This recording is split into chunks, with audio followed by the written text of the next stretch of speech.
بسم اللہ الرحمن الرحیم۔ کہتے ہیں انسان کا مقام فرشتوں سے بلند ہے۔ اگر ایسا نہ ہوتا، یعنی انسان کا مقام فرشتوں سے بلند نہ ہوتا تو کبھی بھی فرشتے حضرت آدم علیہ السلام کو سجدہ نہیں کرتے۔ تو آج کی ہماری ویڈیو کا موضوع بھی اسی کے متعلق ہے۔ یہ حضرت سلیمان علیہ السلام کے زمانہ کا قصہ ہے، جب اللہ رب العزت نے جنات کو حضرت سلیمان علیہ السلام کے تابع کیا تھا۔ اس وقت کیونکہ جنات بھی حضرت سلیمان علیہ السلام کے دربار میں حاضر ہوا کرتے تھے اور ان کا عام انسانوں کے ساتھ مناظرہ ہوا کرتا تھا، وہ لوگوں سے عام کلام کیا کرتے تھے۔ ان جنات میں بعض ایسے شاہی جنات بھی شامل تھے جو لوگوں کو اپنی طاقت سے اور سحر کے بل بوتے پر انسانوں کو بہکانے کا سلسلہ شروع کیا۔ انہوں نے لوگوں کو جادو سکھانا شروع کر دیا۔ جنات کیونکہ حضرت سلیمان علیہ السلام کے تابع تھے، اس لیے لوگ یہ سوچتے کہ یہ جادو جو ہے حضرت سلیمان علیہ السلام کی نسبت سے ہمیں سکھایا جا رہا ہے۔ اس لیے لوگوں نے حضرت سلیمان علیہ السلام کی بات پر یقین کرنا شروع کر دیا۔ حضرت سلیمان علیہ السلام کی نسبت سے انہوں نے جنات کی باتوں پر یقین کیا اور ان کے تمام عملیات پر عمل کرنا شروع کر دیا۔ تو اسی طرح کالے جادو کی بنیاد رکھی گئی۔ جنات اس عمل کو حضرت سلیمان علیہ السلام کی طرف منسوب کرتے تھے، لیکن اللہ رب العزت نے قرآن پاک میں سورہ بقرہ میں ارشاد فرما دیا کہ بے شک حضرت سلیمان علیہ السلام نے کوئی شرک نہیں کیا اور حضرت سلیمان کو ان تمام عملیات سے غیر منسوب قرار دے دیا۔ وہ عملیات جو لوگوں کو جنات سکھا رہے تھے۔ پھر ہوا کچھ یوں کہ اس معاشرے میں بدعمالی کا راج بڑھتا چلا گیا، لوگ اخلاقی برائیوں کا شکار ہوتے چلے گئے۔ تو یہاں سے اب ان دو فرشتوں کا تذکرہ شروع ہوتا ہے جنہیں اللہ رب العزت نے انسانوں کو راہ راست پر لانے کے لیے زمین پر انسانی روح اور نفسانی خواہشات عطا فرما کر دنیا میں بھیجا۔ حضرت علی کرم اللہ وجہ الکریم کا ایک قول ہے کہ یہ قصہ حضرت ادریس علیہ السلام کے زمانے کا ہے۔ جب انسان بہت بدعمل ہو گئے تھے، فرشتوں نے بارگاہ الہی میں عرض کیا کہ مولا، انسان بہت بدکار ہے اور یہ خلافت کے لائق نہیں، لہٰذا انہیں معزول کر دیا جائے یا کم از کم خلیفہ یہ نہ رہیں۔ ایک روایت میں ہے کہ اللہ رب العزت نے زمین و آسمان کے پردے ہٹا دیے، یعنی حجاب ہٹا دیے۔ فرشتوں نے زمین پر لوگوں کو دیکھا کہ وہ طرح طرح کے گناہوں میں ملوث ہو چکے ہیں، طرح طرح کے گناہوں کا شکار ہو گئے ہیں۔ تو انہوں نے عرض کیا، مولا تیرا عذاب کیوں لوگوں تک نہیں پہنچ رہا؟ تو اس پر اللہ رب العزت نے ارشاد فرمایا کہ میرے اور میرے بندوں کے درمیان پردہ ہے، وہ مجھے نہیں دیکھ سکتے، اس لیے وہ مجھ سے اتنی خشیت نہیں رکھتے جتنی تم فرشتے رکھتے ہو۔ اور دوسرا یہ کہ میں نے انہیں نفسانی خواہشات عطا کی ہیں، یعنی ان میں غصہ اور شہوت عطا ہے۔ ان کو یہ دونوں چیزیں عطا کی گئی ہیں جس کی وجہ سے انسان گناہ کرتا ہے۔ اگر یہ چیزیں تمہیں ملیں تو اے فرشتوں تم بھی گناہ کرنے لگو گے۔ فرشتے بولے کہ مولا کریم، ہم تو گناہ کے پاس بھی نہ جائیں گے، خواہ ہمیں کتنی ہی نفسانی خواہشات کیوں نہ عطا ہو جائیں۔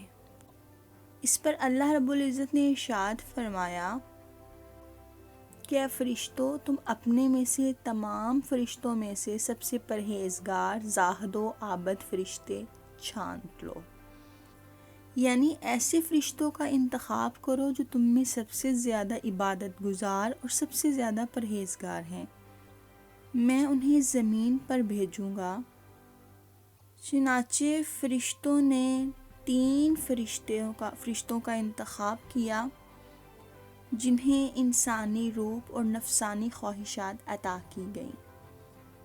جب وہ فرشتے زمین کی طرف آنے لگے تو اللہ تعالیٰ نے فرمایا کہ اے میرے فرشتوں، میں تم پر 3 احکامات صادر کرتا ہوں، میں تم پر 4 احکامات صادر کرتا ہوں، تم یہ 4 عمل زمین پر کبھی نہ کرنا۔ پہلا یہ، کبھی شراب نہ پینا۔ دوسرا، میرے ساتھ کسی کو شریک نہ ٹھہرانا۔ تیسرا، قتل نہ کرنا۔ چوتھا، زنا نہ کرنا۔ فرشتوں نے کہا ہم تو کبھی ایسا گناہ نہ کریں۔ جب فرشتے زمین کی طرف آنے لگے تو ایک فرشتے نے کہا مولا، میں یہیں رہ کر تیری عبادت کرنا چاہتا ہوں، میں زمین پر نہیں جانا چاہتا۔ اللہ رب العزت نے اس فرشتے کا عذر قبول فرمایا اور وہ آسمانوں پہ ہی ٹھہر گیا۔ تو جو 2 فرشتے زمین پر بھیجے گئے ان میں سے ایک کا نام ہاروت اور دوسرے کا نام ماروت تھا۔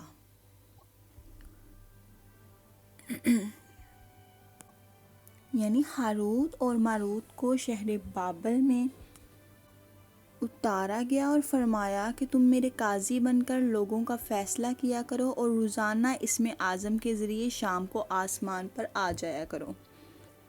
ایک طویل عرصہ گزر گیا، عدل و انصاف عام ہو گیا، بہت مقدمے ان کے پاس آنے لگے۔ ایک روز ایک نہایت حسین و جمیل عورت جس کا نام زہرہ تھا، یہ ملک فارس کی رہنے والی تھی، اس نے اپنے خاوند کے خلاف مقدمہ دائر کیا۔ یہ دونوں اسے دیکھتے ہی عاشق راس ہو گئے اور اس سے برے کام کی خواہش کی۔ اس نے کہا میرا دین کچھ اور ہے اور تمہارا دین کچھ اور، اختلاف ہوتے ہوئے یہ نہیں ہو سکتا۔ فرشتوں نے پھر اپنی خواہش کا اظہار کیا تو زہرہ بولی کہ اگر تم مجھ سے زنا کرنا چاہتے ہو تو میرے شوہر کا قتل کر دو، میں تم سے زنا کے لیے تیار ہو جاؤں گی۔ فرشتوں نے کہا قتل کبیرہ گناہ ہے، ہم تو کبھی یہ برا عمل نہیں کریں گے۔ زہرہ واپس چلی گئی۔ بہت عرصے کے بعد وہ عورت پھر سے ہاروت ماروت کے دربار میں حاضر ہوئی۔ ہاروت ماروت نے پھر سے اپنی خواہش کا اظہار کیا تو اس نے کہا کہ تمہارا دین کچھ اور، میرا دین کچھ اور۔ اگر تم چاہتے ہو کہ میں تمہاری خواہش پوری کروں تو میرا ایک بت ہے، تم اسے سجدہ کر دو تو میں تمہاری خواہش کو پورا کر دوں گی۔ فرشتے بولے واللہ شرک کبیرہ گناہ ہے، ہم تو کبھی بھی اللہ کے ساتھ کسی کو شریک نہیں ٹھہرائیں گے۔ زہرہ بولی اگر ایسا بھی نہیں کر سکتے تو تم لوگ شراب پی لو۔ فرشتوں نے باہمی مشورہ کر کے یہ فیصلہ کیا کہ شراب تو چھوٹا گناہ ہے، چلیں شراب پی لیتے ہیں۔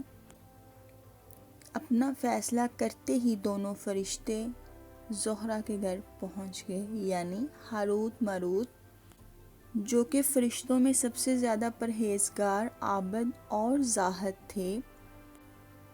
وہ 2 فرشتے اپنی نفسانی خواہشات کو پورا کرنے کے لیے زہرہ خاتون کے گھر پہنچ گئے۔ اس خاتون نے ان دونوں کو شراب پلا دی۔ جب یہ شراب میں مست ہو گئے تو زہرہ نے ان کے ساتھ زنا کیا اور اسی نشے میں مست انہوں نے زہرہ کے بت کو سجدہ بھی کر لیا، اس کے شوہر کا قتل بھی کر دیا۔ یعنی وہ 4 احکامات جو اللہ رب العزت نے ان فرشتوں پر اتارے تھے، انہوں نے 4 گناہ جو ہے وہ کر لیے۔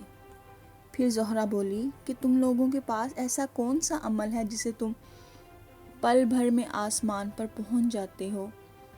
فرشتوں نے کہا کہ ہمارے پاس اسم اعظم ہے۔ زہرہ کہنے لگی کہ مجھے بھی وہ اسم اعظم سکھاؤ۔ فرشتوں نے اس ڈر سے کہ اگر ہم نے اسے اسم اعظم نہ سکھایا تو یہ لوگوں کو ہماری بدعمالیوں سے آگاہ کر دے گی، زہرہ کو اسم اعظم سکھا دیا۔ یہ تینوں اسم اعظم پڑھ کر جب آسمان کی طرف بلند ہوئے، زہرہ تو پہلے آسمان پر کھینچ لی گئی، لیکن ہاروت ماروت کے پر کاٹ لیے گئے اور ان سے تمام فرشتوں والی اوصاف چھین لیے گئے، یعنی ابھی وہ کسی طرح بھی فرشتے نہ رہے، اور یہ ان کی سزا کی شروعات تھی۔ اللہ رب العزت نے فرشتوں سے فرمایا کہ انسان میری تجلی سے دور رہتا ہے، یہ دونوں شام کو میری بارگاہ میں حاضر ہوتے تھے، پھر بھی شہوت سے مغلوب ہو کر سب کچھ کر بیٹھے، یعنی وہ چاروں گناہ کر بیٹھے جن سے میں نے منع کیا تھا۔ اگر انسان سے گناہ سرزد ہو تو کیا تعجب، تمام فرشتوں نے اپنی خطا کا اقرار کیا اور زمین والوں پر بجائے لعن طعن کرنے سے ان کے لیے دعائے مغفرت کرنے لگے۔ طویل عرصہ وہ دونوں زمین پر بھٹکتے رہے، پھر انہیں پتہ چلا کہ اس زمانے میں ایک ایسا نبی ہے جس کی ایک جمعے سے دوسرے جمعے کی گئی کوئی ایک دعا پر اللہ قبولیت کی مہر لگاتا ہے۔ یہ دونوں فرشتے ان نبی کے پاس گئے اور عرض کی کہ آپ ہمارے لیے اللہ سے دعائے مغفرت فرمائیے۔ جب ان نبی نے اللہ رب العزت سے ہاروت ماروت کے لیے بخشش طلب کی تو اللہ تعالیٰ نے فرمایا کہ سزا تو انہیں ضرور ملے گی، اب یہ خود انتخاب کر لیں کہ دنیا میں لینا چاہتے ہیں یا آخرت میں۔ دونوں نے سوچا کہ دنیا تو ایک دن فنا ہو جانی ہے، لیکن آخرت باقی رہنے والی ہے، آخرت میں بقا ہے، لہٰذا ان دونوں نے دنیا کی سزا کو قبول کیا۔ اللہ رب العزت نے فرشتوں کو حکم دیا کہ ان دونوں کو لوہے کی زنجیروں میں جکڑ کر بابل کے کنویں میں اوندھا لٹکا دیں اور اس کنویں میں آگ بھڑکا دیں۔ یہ ابھی بھی وہاں لٹکے ہوئے ہیں اور فرشتے باری باری ہر وقت انہیں کوڑے مارتے ہیں، سخت پیاس سے ان کی زبانیں باہر لٹکی ہوئی ہیں، اور یہ عذاب قیامت تک ایسے ہی جاری رہے گا۔ یہی وجہ ہے کہ فرشتے انسانوں کے لیے بد دعا لعن طعن کرنے کی بجائے انسانوں کے گناہوں کو دیکھ کر ان کے لیے دعائیں مغفرت کرتے ہیں۔ آنے والی ویڈیو تک کے لیے اللہ حافظ۔